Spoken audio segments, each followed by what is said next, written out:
أشهد أن لا إله إلا الله وحده لا شريك له وأشهد أن محمدا عبده ورسوله أما بعد فأعوذ بالله من الشيطان الرجيم بسم الله الرحمن الرحيم الحمد لله رب العالمين الرحمن الرحيم مالك يوم الدين إياك نعبد وإياك نستعين اهدنا الصراط المستقيم صراط الذين أنعمت عليهم غير المغضوب عليهم ولا الضالين.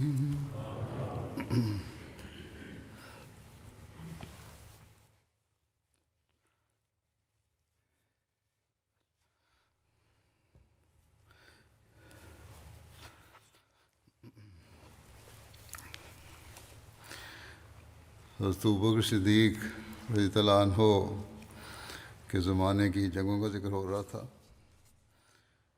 इस ज़मन में फतह दमिश्क J'évoquais les batailles de l'époque du calife Abu Bakr as-Siddiq radhiyallahu anhu. इसके बारे में कुछ तफसील बयान करता हूँ। Je présenterai aujourd'hui quelques détails concernant la conquête de Damas qui a eu lieu en l'an 13 de l'Hégire. Abu बकर सिद्दीक़ रज़ियल्लाहु अन्हु के ज़माने में हुई।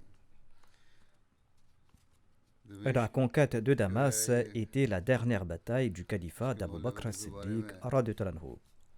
जिक्र है कि ये कदीम Voici quelques détails concernant la ville de Damas. और तारीख़ी रवायात का हामिल शहर था।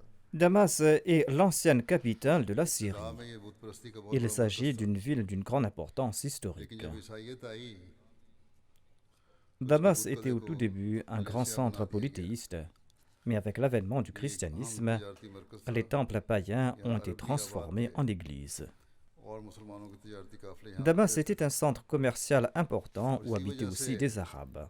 उन्हें यहाँ Les caravanes musulmanes commerciales visitaient souvent cette ville, दिमश्क et de ce fait, les musulmans étaient familiers de cette ville. हिफाजत और पायदारी की Damas वजह से était une इम्तियाज़ी ville सूरत fortifiée. इसकी फसील बड़े-बड़े पत्थरों से बनाई गई Elle est distincte en raison des dispositions prises pour assurer sa protection. Ces remparts étaient faits de pierres énormes. फसील की Les चौड़ाई remparts faisaient 6 mètres de hauteur et comprenaient des portes très solides. Les murs faisaient 3 mètres de largeur. गहरी खंदक थी Les portes étaient इसकी solidement चौड़ाई 3 verrouillées. Metre थी इस खंदक को Les दरिया remparts étaient entourés de tranchées profondes ou de douves larges de 3 mètres दमिश्क का et qui étaient toujours remplies d'eau du fleuve. जिसमें दाखिल होना आसान Ainsi, Damas était très bien protégé et il n'était pas facile de le ने pénétrer. शाम की जानिब मुख्तलिफ लश्कर रवाना फरमाए तो हज़रत अबू उबैदा को एक लश्कर का Abu Bakr radhiyallahu anhu a envoyé différentes divisions de l'armée musulmane en Syrie hymns दमिश्क et il a nommé Abu Ubaida à la tête d'une division et lui a ordonné de se rendre à Homs, une ancienne ville très connue sise tout près de Damas. Suite aux ordres du calife Abu Bakr radhiyallahu anhu, Khalid bin Walid s'est rendu à Damas pour assiéger la ville de Damas avec une autre division de l'armée musulmane. Les habitants de Damas lançaient des pierres et des flèches sur les musulmans du haut des remparts de la ville. Les musulmans se protégeaient avec des boucliers en cuir, leur répliquant avec des flèches quand l'occasion se présentait. Le siège a duré ainsi 20 jours sans qu'il n'ait d'issue. Les habitants souffraient grandement en raison du siège. Les provisions s'épuisaient à l'intérieur de la forteresse. D'ailleurs, les champs des habitants de Damas se trouvaient à l'extérieur de la ville et ils perdaient leur récolte. Aucune céréale ne pouvait parvenir à l'intérieur de la forteresse et les autres denrées commençaient à manquer. Le siège qui s'allongeait rendait très inquiets les Damascènes. Quand les 20 premiers jours du siège se sont écoulés, les musulmans ont su qu'Héraclius a amassé une grande armée à Ajnadayn. Dès qu'il a entendu cette nouvelle, Khalid bin Walid a quitté la porte de l'est de la ville de Damas pour se rendre à la porte Jabia auprès d'Abu Ubaïda. Il a informé Abu Ubaïda de la situation et il a présenté son opinion à ce sujet, notamment que les musulmans devaient mettre fin au siège de Damas pour partir combattre l'armée romaine à Ajnadayn. Et ils retourneraient à Damas si Allah leur accordait la victoire là-bas, afin de mettre fin aux difficultés qu'ils rencontraient ici à Damas. Abu Ubaïda a déclaré « Mon avis est contraire à cela. Les habitants de Damas en ont assez du siège, un siège qui a duré 20 jours, et ils ont peur de nous. Si nous partons d'ici, ils seront soulagés et ils vont pouvoir stocker des vivres en grand nombre dans le fort. Et quand nous allons retourner d'Ajnadayn, ils pourront nous résister pendant longtemps. » Khalid bin Walid a accepté l'avis d'Abu Ubaïda et il a poursuivi le siège et il a ordonné à tous les chefs musulmans désignés aux différentes portes du fort de Damas d'intensifier l'attaque de leurs côtés respectifs. Suite à l'ordre de Khalid bin Walid, l'armée islamique a lancé des attaques féroces de toutes parts. Ainsi, le siège de Damas a duré 21 jours. Khalid bin Walid encourageait les musulmans à intensifier leur attaque et lui-même n'a cessé d'attaquer férocement depuis la porte est de Damas. Les Damascènes en étaient complètement lassés et ils attendaient l'aide du roi Héraclius.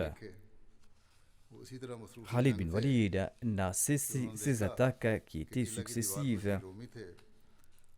Les musulmans étaient engagés dans la bataille quand ils ont constaté que les Romains qui étaient sur le mur du fort ont soudainement commencé à applaudir, à sauter, à danser et à exprimer leur joie. Les musulmans les regardaient tout surpris. Khalid bin Walid a regardé d'un côté et il a vu une grosse nuée de poussière qui s'élevait dans cette direction, assombrissant ainsi le ciel. Même pendant la journée, il faisait noir. Khalid a immédiatement compris que l'armée du roi d'Héraclius venait aider les habitants de Damas. En peu de temps, certains informateurs ont confirmé la nouvelle, notamment qu'une grande armée marchait vers le col de la montagne et qu'il s'agissait bien de Romains. Khalid bin Walid en a informé immédiatement Abu Ubaïda et il a déclaré que j'ai décidé de partir avec toute l'armée pour combattre cette armée envoyée par le roi Héraclius. Je souhaite vous consulter à ce sujet. Abu Ubaïda a déclaré « Cela n'est pas approprié car si nous quittons cet endroit, les gens à l'intérieur de la forteresse vont sortir et ils vont nous combattre. Ainsi, l'armée d'Héraclius nous attaquera d'un côté et les habitants de Damas attaqueront de l'autre côté.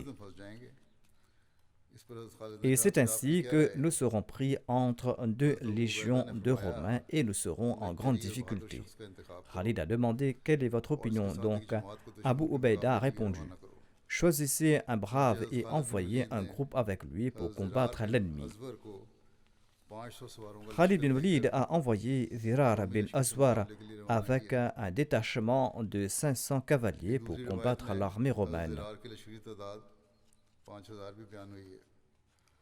Selon un autre récit, le détachement de Zirar était composé de 5000 soldats.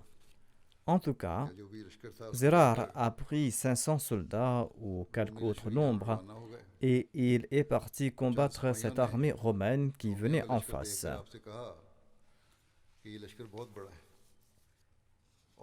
Quelques soldats ont vu l'armée romaine et ont dit à Zirar que cette armée est très nombreuse et nous ne sommes que 500.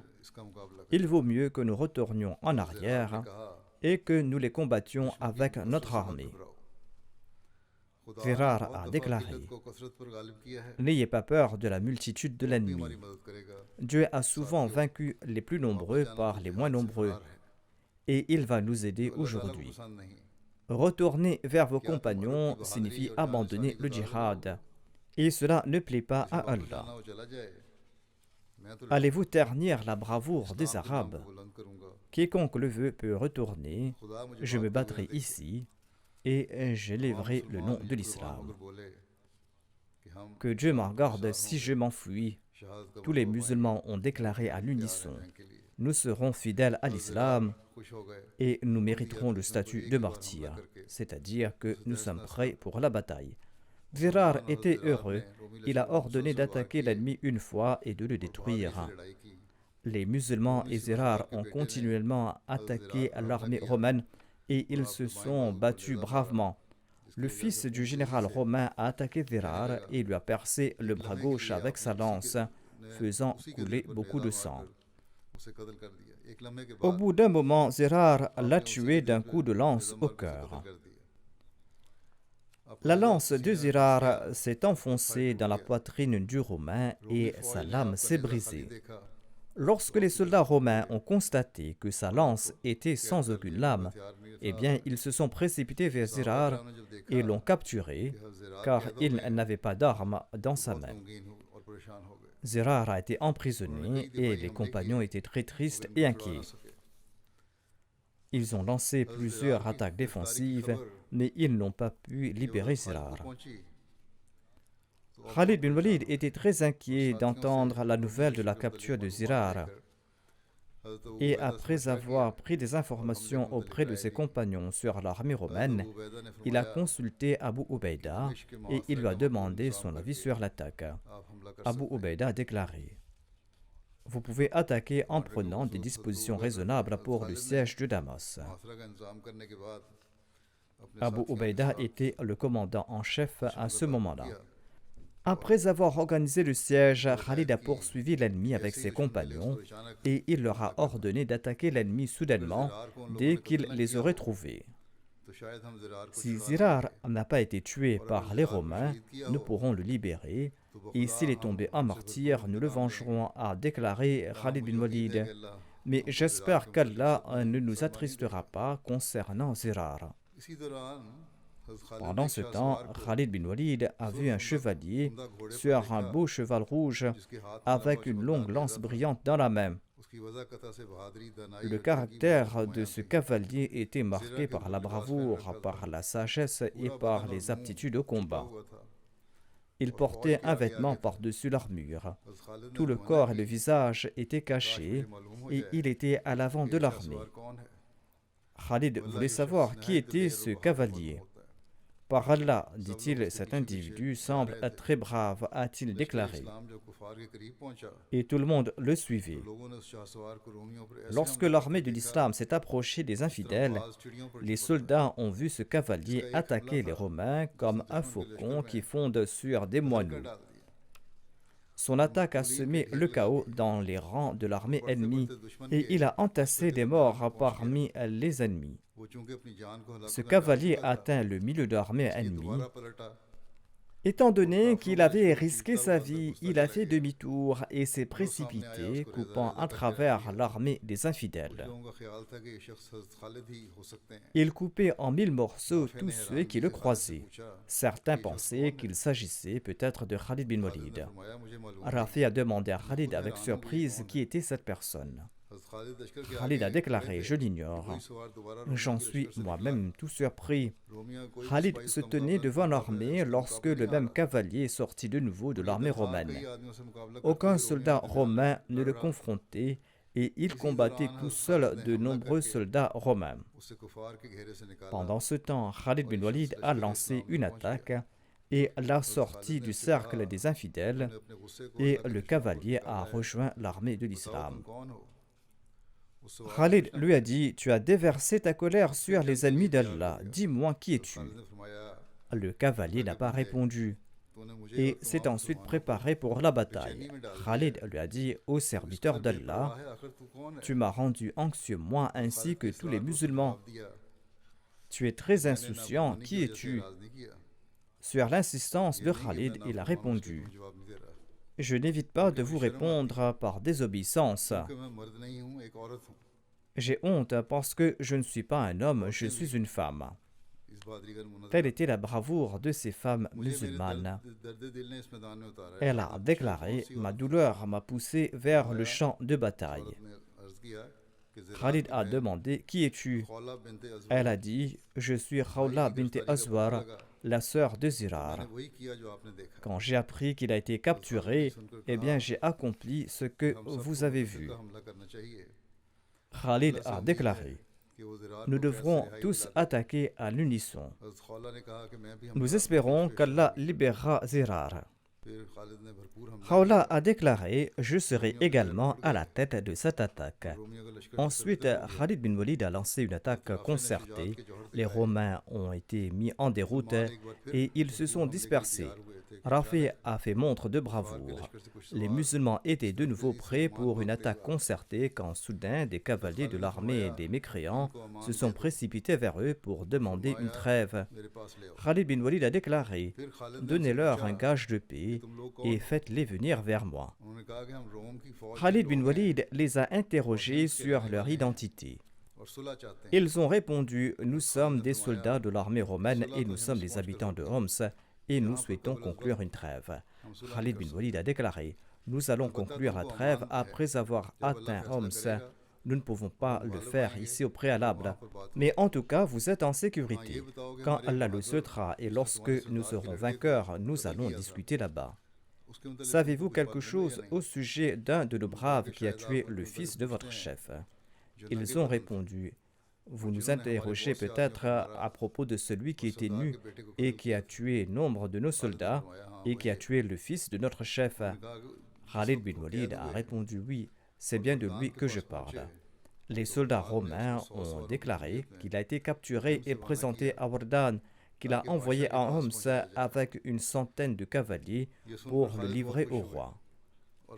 Khalid bin Walid était très heureux d'entendre cette nouvelle et il a fait venir Rafi et il lui a dit ceci: tu connais très bien les voies d'ici dans ce pays. Pars avec les hommes de ton choix pour libérer Zirar avant qu'il n'atteigne Homs et obtiens ta récompense auprès de ton Seigneur. Rafi a choisi une centaine de jeunes hommes et il était sur le point de partir quand Khawla a supplié Khalid bin Walid de pouvoir partir avec eux. Ainsi donc, ils sont tous partis sous le commandement de Rafi. Ils sont partis vers Homs pour libérer Zirar.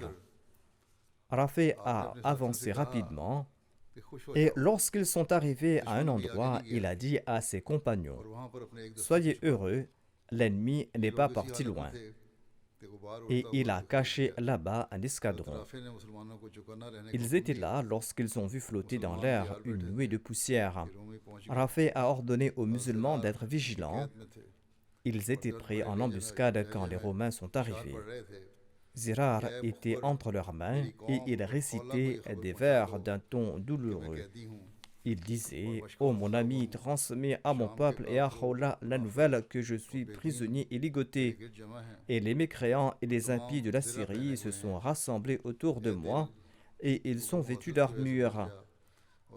Au cœur meurt de chagrin, aux larmes de jeunesse coulent sur mon visage. Ce sont là les sens des vers qu'il récitait. En entendant cela, Khawla a crié fort: ta prière a été acceptée, l'aide de Dieu est venue. Je suis Khawla, ta sœur. Après avoir prononcé ces paroles, elle a lancé le takbir à haute voix et elle a lancé l'attaque. Les autres musulmans en ont fait de même.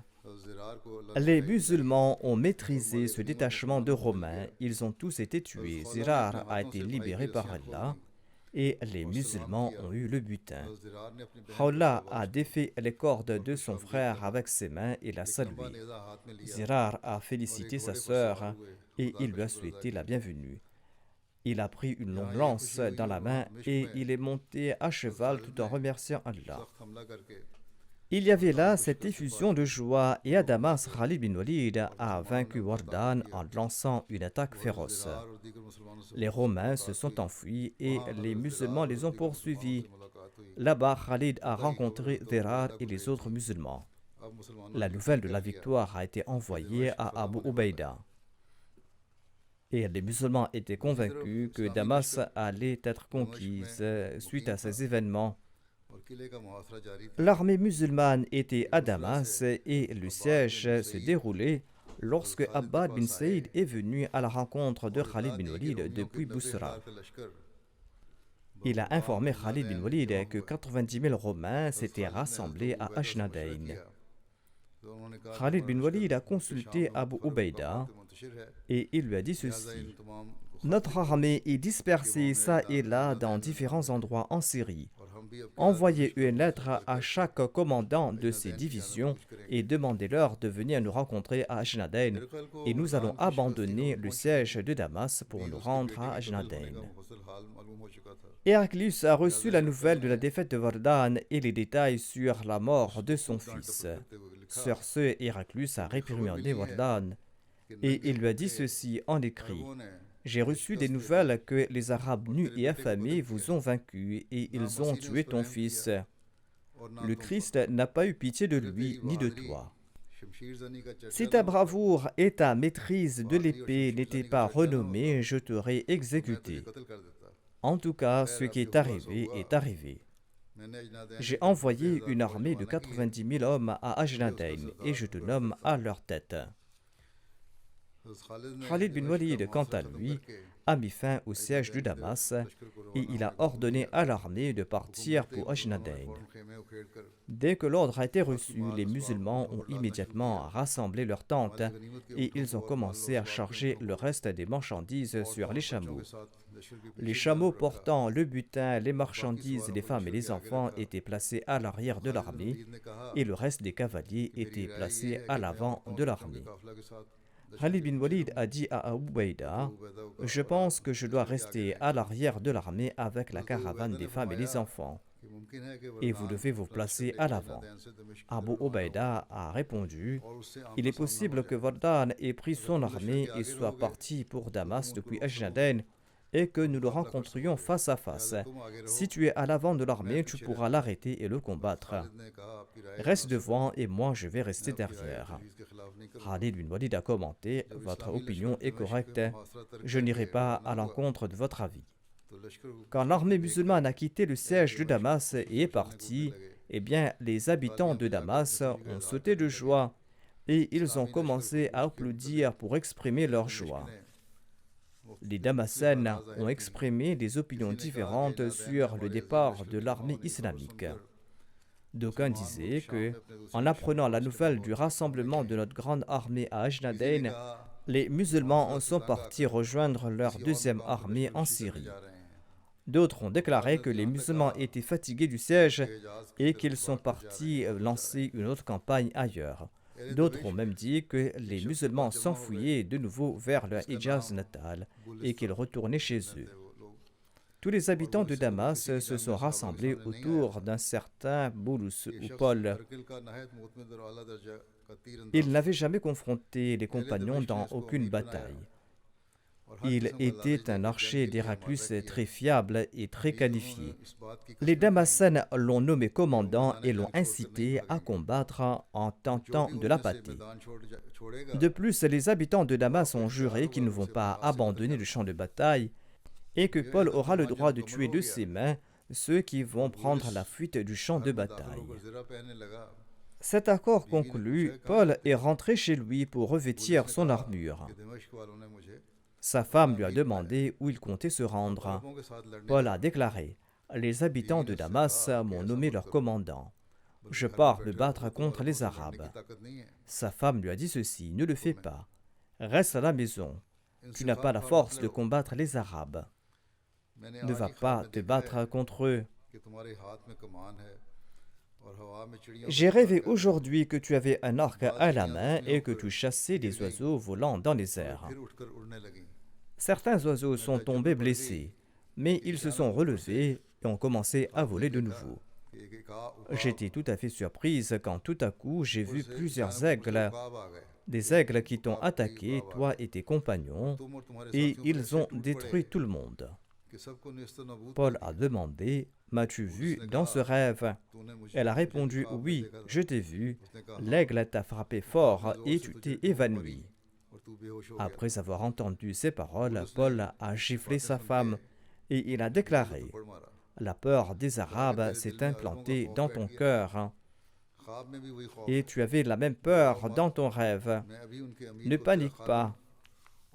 Je ferai de leur commandant ton serviteur et de ses compagnons les bergers des chèvres et des cochons.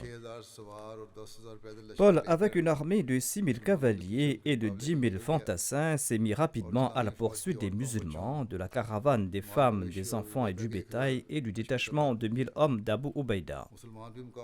Les musulmans se sont également préparés pour le combat et les infidèles les ont atteints en un clin d'œil. Paul était à l'avant-garde et il a immédiatement attaqué Abu Ubaïda avec 6000 soldats.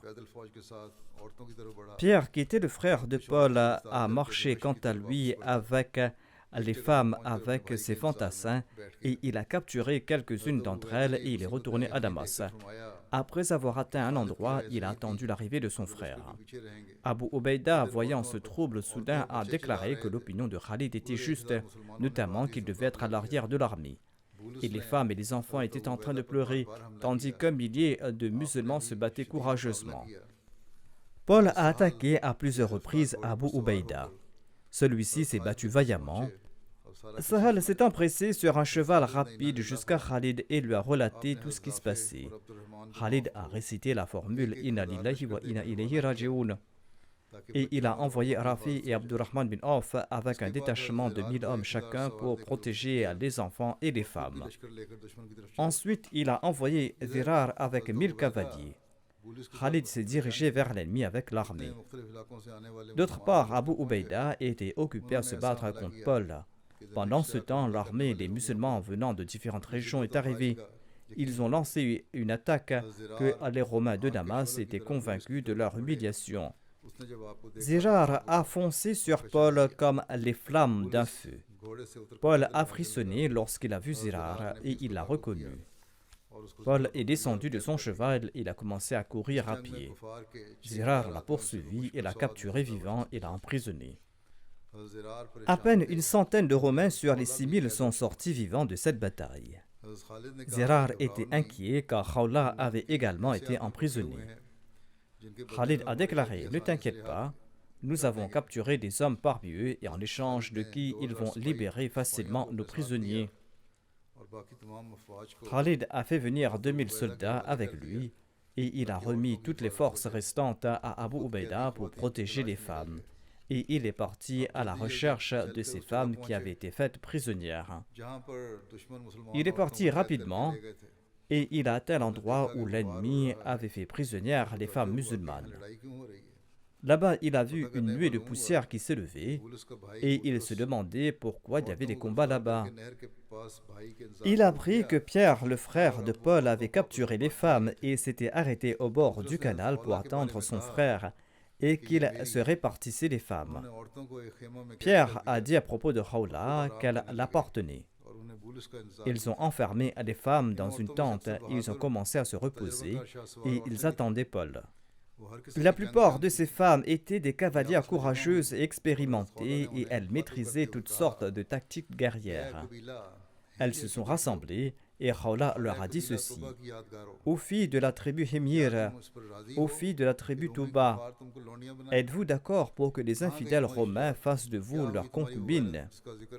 Où est passé votre courage et qu'est-il arrivé à votre sens de l'honneur qui était fameux dans les rassemblements arabes?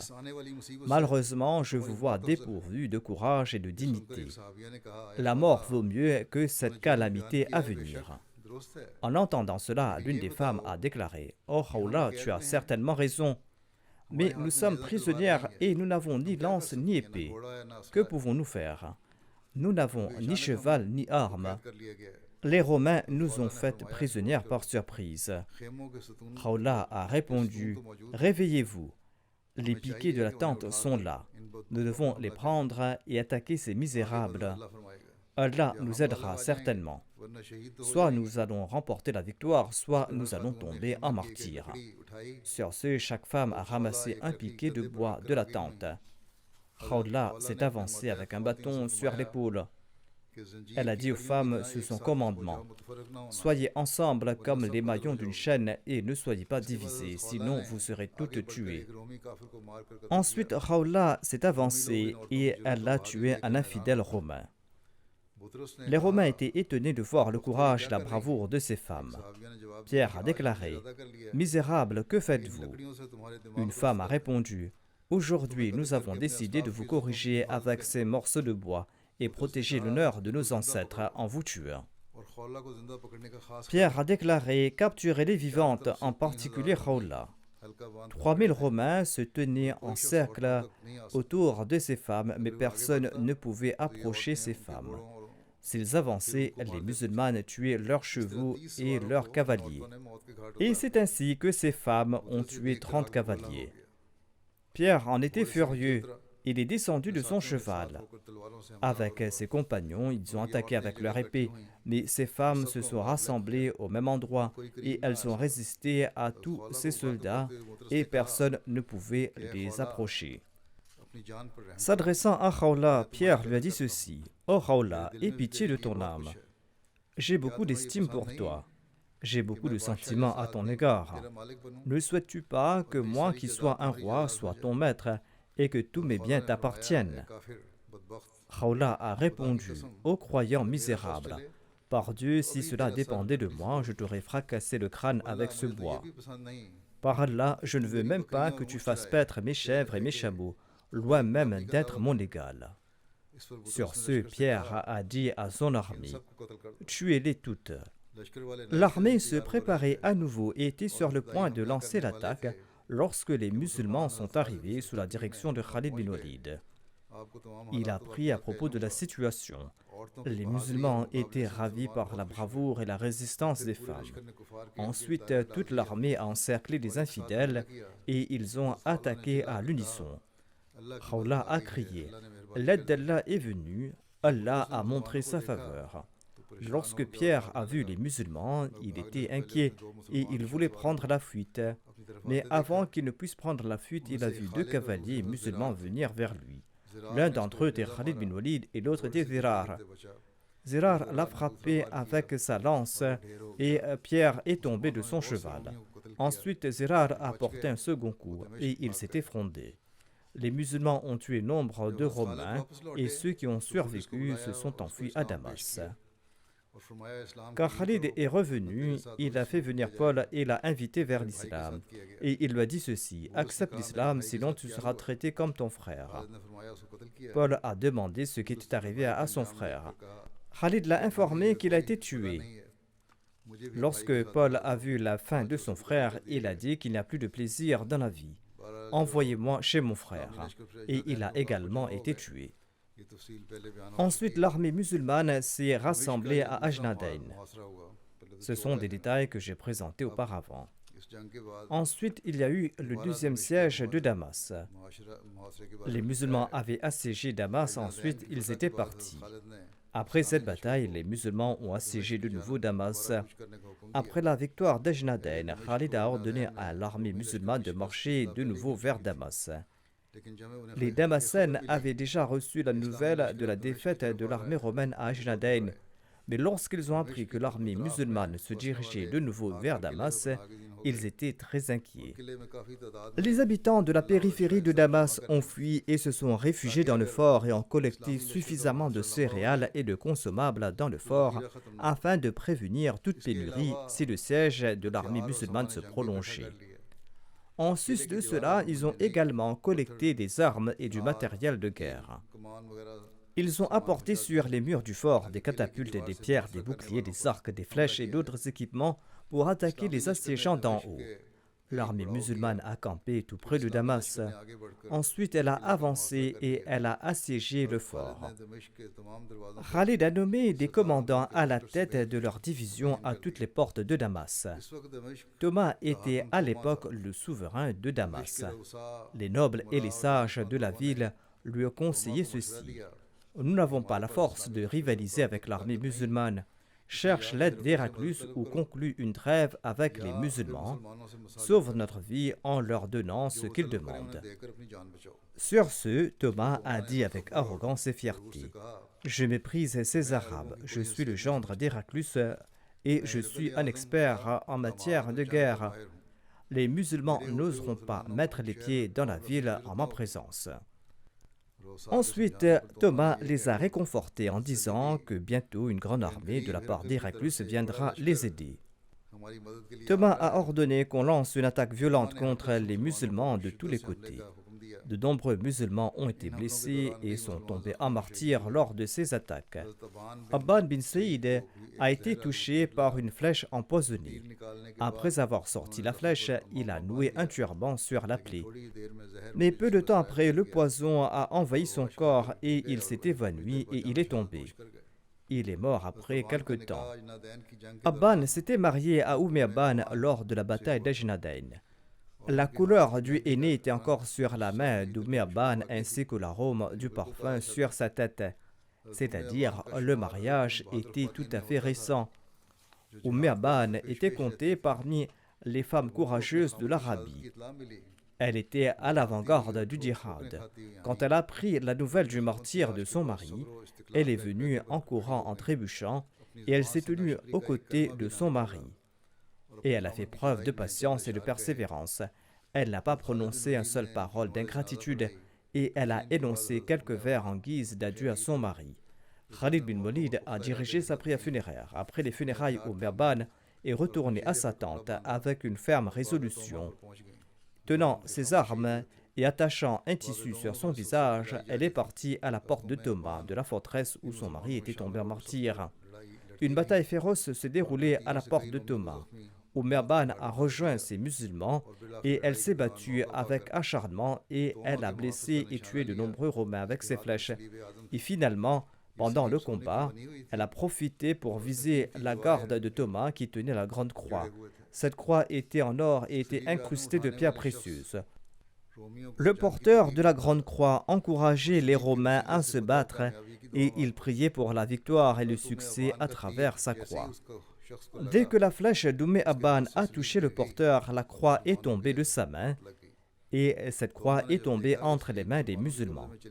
Lorsque Thomas a constaté que la croix était entre les mains des musulmans, il est descendu avec ses compagnons pour la reprendre et il a ouvert la porte et il a commencé à se battre avec les musulmans. Pendant ce temps, les Romains avaient également commencé à attaquer férocement du haut du fort. Abban a profité d'une occasion et a envoyé une flèche visant l'œil de Thomas, le rendant borgne pour toujours. Sur ce, Thomas a dû se retirer avec ses compagnons et ils sont rentrés dans le fort et ont fermé les portes. Voyant la situation de Thomas, les habitants de Damas ont commenté. C'est pour cette raison que nous disions que nous ne pourrons pas combattre ces Arabes et qu'il faut conclure une trêve avec eux. Sur ce, Thomas était encore plus furieux et il a dit à ses compagnons, « En échange de mon œil perdu, je vais leur arracher 1 millier d'yeux. » Les Damascènes attendaient le renfort de 20 000 soldats de Homs, mais l'armée musulmane avait déployé une unité de son armée sur la route de Damas, arrêtant ainsi les renforts de Homs. Les musulmans avaient assiégé Damas et n'ont cessé d'harceler l'ennemi avec des tirs à l'arc et avec des catapultes. Lorsque les Damascènes étaient convaincus qu'ils ne vont pas recevoir d'aide, ils étaient abattus et la lâcheté a pris racine chez eux. Ils ont abandonné la lutte et le désir de les soumettre s'est ancré chez les musulmans. Les habitants de Damas pensaient que les musulmans ne seraient pas capables de supporter les épreuves d'un long siège et la rigueur de l'hiver. Mais les musulmans ont courageusement fait face à la situation. Les musulmans ont utilisé les maisons vides à la périphérie de Damas pour se reposer. Selon l'arrangement hebdomadaire, les troupes qui étaient au front venaient se reposer à leur tour, et quand ils partaient, une autre unité venait se reposer, et une autre unité était postée derrière ces forces militaires stationnées au port de Damas pour les soutenir et pour les surveiller. Ainsi, il était facile de surmonter le siège.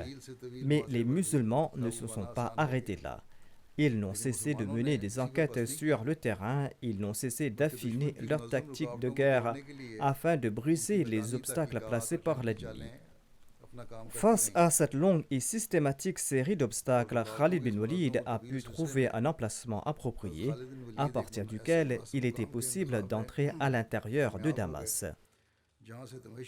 Il s'agissait du meilleur quartier de Damas et l'eau de la tranchée était assez profonde à cet endroit et il était assez difficile d'y pénétrer. Khalid bin Walid a conçu un plan pour pénétrer à l'intérieur. Il a collecté des cordes et il les a utilisées comme échelle pour escalader les remparts. Khalid bin Walid a appris d'une source qu'un enfant était né dans la maison du commandant du bataillon de 10 000 soldats de l'armée romaine à l'intérieur de Damas. Tout le monde, y compris la garde rapprochée de ce commandant, fêtait l'occasion. Ils étaient tous repus et se sont endormis ivres, négligeant ainsi leurs responsabilités.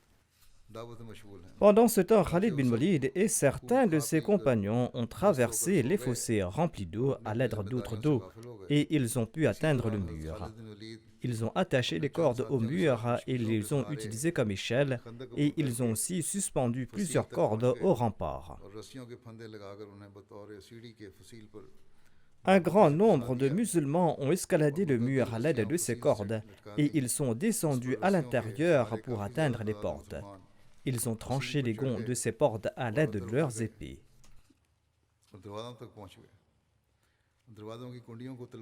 Ainsi, les armées musulmanes sont entrées à Damas. Quand la division de Khalid a occupé la porte est, les Romains, tout paniqués, ont voulu conclure une trêve avec Abu Ubaïda à la porte ouest, bien qu'auparavant ils avaient rejeté la demande de paix des musulmans et qu'ils s'étaient entêtés à se battre. Abu Ubaïda a accepté avec joie leur requête. Sur ce, les Romains ont ouvert les portes de la forteresse et ils ont demandé aux musulmans de venir rapidement les protéger des assaillants se trouvant à la porte est, c'est-à-dire contre Khalid bin Walid. Ainsi, les musulmans sont entrés pacifiquement dans la ville par toutes les portes et Khalid est entré dans la ville en combattant par sa porte. Khalid et les 4 autres commandants musulmans se sont rencontrés au milieu de la ville. Bien que Khalid bin Walid ait conquis une partie de Damas en combattant, étant donné qu'Abu Ubaïda avait accepté de conclure un traité de paix, les conditions de la trêve ont également été acceptées dans la zone conquise.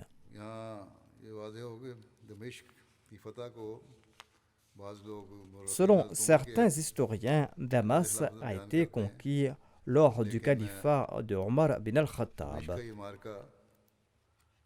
Cette défaite de Damas avait débuté en fait au cours du califat d'Abu Bakr as-Siddiq, mais quand la nouvelle de la victoire a été envoyée à Médine, le calife Abu Bakr avait déjà rendu l'âme. C'était donc la dernière bataille du temps du calife Abu Bakr. Inch'Allah, à l'avenir, je vais présenter les aspects restants de la vie du calife Abu Bakr. À présent, je souhaite également mentionner quelques personnes qui sont décédées récemment. Le premier défunt se nomme Omar Abu Arqoub. Il était le président de la Jamaat de la Palestine du Sud. Il est décédé le 15 août dernier à l'âge de 70 ans. Inna lillahi wa inna ilayhi raji'un.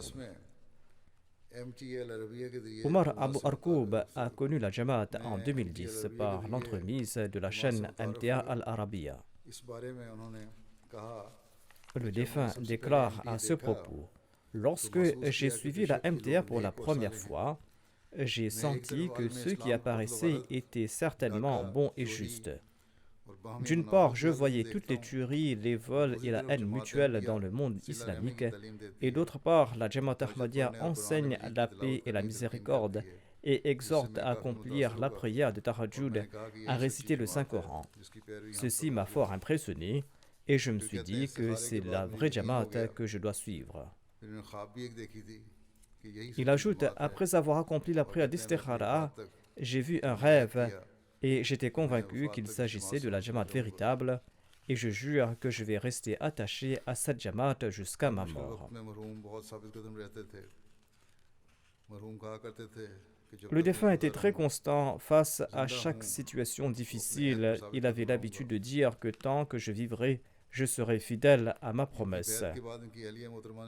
Après son serment d'allégeance, son épouse avait vu dans un rêve que des Ahmadis sont venus et ils ont emmené le défunt dans une pièce de sa maison. Là-bas, ils l'ont baigné et ils ont ouvert sa poitrine. Et ils l'ont nettoyé de l'intérieur et ils lui ont dit qu'ils l'ont ramené dans une meilleure condition. Le défunt avait une grande affection à l'égard du califat et il priait beaucoup. Le défunt était très sincère à l'égard de la Jamaat. Il avait dédié une partie de l'étage inférieur de sa maison à la Jamaat. Et la Jamaat Ahmadiyya du sud de la Palestine avait l'habitude de se rassembler chez le défunt pour les solas, pour l'office de la prière du vendredi et pour les prières de l'Aïd. Son fils a dit que c'était la volonté du défunt que cette partie sera toujours dédiée à la Jamaat. Quand il était tombé malade, ses adversaires lui disaient « Abandonne la Jamaat Ahmadiyya et tu vas te rétablir ». Mais le défunt n'a cessé de débattre avec eux. Un individu qui était très virulent dans ses propos a débattu avec lui. Et par la suite, le défunt lui a présenté une telle réplique qu'il était sans réponse. En raison de la gravité de la maladie, le défunt a dû être transféré aux soins intensifs le lendemain de ce débat. Au cours de la discussion, le fils du défunt a dit à ce mollah virulent qu'il devait quitter le défunt parce que c'est une personne d'expérience et qu'il ne pourra jamais le convaincre. Le fils du défunt a déclaré que son père lui a conseillé de ne pas s'attrister de sa mort.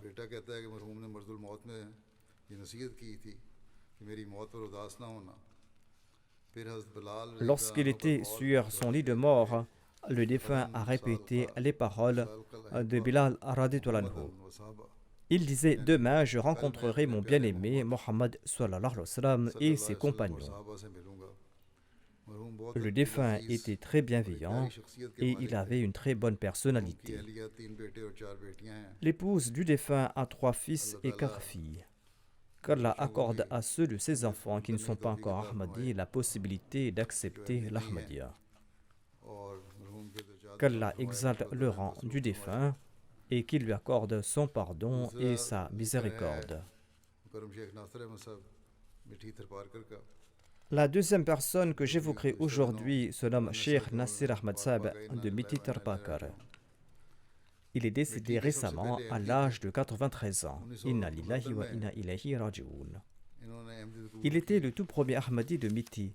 Il avait accepté l'Ahmadiyya en 1969. Il était un ardent prédicateur et un Ahmadi intrépide doté d'un grand sens de l'honneur pour la religion. L'observance des 5 prières quotidiennes, l'hospitalité, l'amour pour le califat étaient ses principaux attributs. De nombreuses personnes de Miti et de ses alentours ont embrassé l'Ahmadiyya par son entremise. La première mosquée de Miti a été construite sur le site qu'il avait offert. Il a subi une forte opposition de la part de sa famille et de sa communauté. Au moment de marier ses enfants, sa communauté a exercé une forte pression pour l'empêcher de les marier avec des Ahmadis en dehors de leur famille. Il a été boycotté, ses proches n'ont même pas participé à leur mariage, mais par la grâce d'Allah, il a marié tous ses enfants dans des familles Ahmadis malgré l'opposition. Il a porté une attention particulière à l'éducation de ses enfants, il leur a enseigné à tous le Saint-Coran et les a rendus respectueux des 5 prières quotidiennes. Il a fait porter des burqas aux femmes de sa famille qui étaient autrefois hindous et qui portaient des vêtements traditionnels. Feu le 4e calife lui a rendu hommage et a déclaré un jour « Si nous créons un Nasir, quelqu'un comme le défunt, dans chaque centre, eh bien, nous allons réussir certainement. » Le défunt laisse derrière lui 2 fils et 4 filles. Certains de ses enfants servent la religion et ont dédié leur vie. Qu'Allah élève le rang du défunt. Le troisième défunt se nomme Malik Sultan Ahmed Saeb, un ancien muallim du Waqf Jadid. Il est décédé récemment à l'âge de 84 ans. Inna lillahi wa inna ilayhi raji'un. Il est né en 1938 dans le district Pakka Niswana dans le Jang. Il était un Ahmadi de naissance. L'Ahmadiyya a été introduit dans sa famille par l'entremise de son père nommé Sajjada Saeb, qui était connu sous le nom de Shahzada. À l'époque du Muslim Maud, il était parti en personne à Qadian pour prêter le serment d'allégeance. Après ses études secondaires en 1960, le défunt a fait sa requête pour servir sous l'égide du Waqf Jadid. Son Waqf a été accepté et il a été formé par feu le quatrième calife quand celui-ci était responsable du Waqf Jadid. Après avoir reçu sa formation pendant quelque temps, le défunt a été nommé Muallim en 1960. Il a été affecté dans la région du Tarbakar où il a accompli un travail excellent. Ensuite, il a servi dans d'autres régions du Pakistan. Il a servi pendant plus de 38 ans. Le défunt s'est acquitté de ses devoirs avec un grand dévouement. Il était féru de prédication et c'est pourquoi il avait subi une attaque en 1968. La véridicité, la convivialité, l'hospitalité, la gaieté étaient ses principales qualités. Il accomplissait la prière de Tahajjud et la Salat en congrégation. Jusqu'à sa mort, il a toujours été loyal envers le califat et il a exhorté ses enfants à en faire de même. Outre son épouse, il laisse derrière lui 3 fils et 2 filles. Qu'Allah lui accorde son pardon et sa miséricorde et qu'il exalte son rang. Le prochain défunt se nomme Mahboub Ahmad Rajiki qui résidait à Sadullahpur, Mandi Bahauddin. Il est décédé récemment à l'âge de 86 ans. Inna lillahi wa inna ilayhi raji'un. Le défunt était un moussi. Il laisse derrière lui 2 fils et une fille. Un de ses fils réside en Allemagne et les autres vivent à Lahore. Le défunt était le fils de Ghulam Ali Rajiki Saheb, un compagnon du Messie premier l'Islam. Il était le neveu de Maulvi Ghulam Rasoul Rajiki et le petit-fils maternel de Maulvi Ros Mohammad Saheb. Mabrour Saheb, le fils du défunt, déclare: Mon père a eu le privilège de servir pendant 37 ans en tant que président de la Jamaat de Sadullahpur. Il priait beaucoup. Il était un serviteur fidèle du saint prophète Mohammed et du Messie premier l'Islam. Il avait un grand amour pour le califat et il était un serviteur intrépide de la communauté. Il a été emprisonné à 3 reprises dans la voie de Dieu. En sus d'être régulier dans ses prières quotidiennes, il accomplissait également de longues prières de Tahajjud. Souvent, Allah lui a fait l'honneur d'accepter immédiatement ses prières. Il était également récipiendaire de rêves vrais et de visions. Même durant sa captivité, il a vu de nombreux rêves, notamment qu'il sera libéré tel ou tel jour, ou qu'il y aura tel ou tel incident. Et il en fut ainsi. Il récitait souvent le Daroud Sharif durant la journée ainsi que d'autres prières.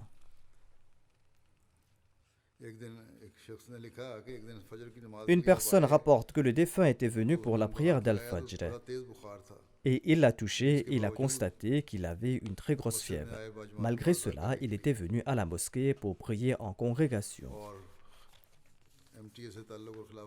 Le défunt avait un tel amour pour la MTA et le califat que malgré sa surdité, et même s'il ne comprenait pas ce qui se disait à la télé, il s'asseyait devant la télé et tentait de suivre le sermon. Les non-Ahmadis des villages environnants sont venus en grand nombre pour présenter leurs condoléances. D'ailleurs, ils le visitaient durant son vivant et lui demandaient de prier pour eux. Après sa mort, ils sont venus présenter leurs condoléances. Ils avaient l'habitude de lui demander de prier pour eux. Et il disait que si le défunt n'était pas Ahmadi, il aurait eu des centaines de milliers de fidèles et de disciples. De nombreux non-Ahmadis ont également relaté des exemples de l'acceptation de ces prières en leur faveur. Qu'Allah accorde aux défunts son pardon et sa miséricorde, et qu'Allah exalte son rang, et que ses enfants puissent perpétuer ses bonnes œuvres.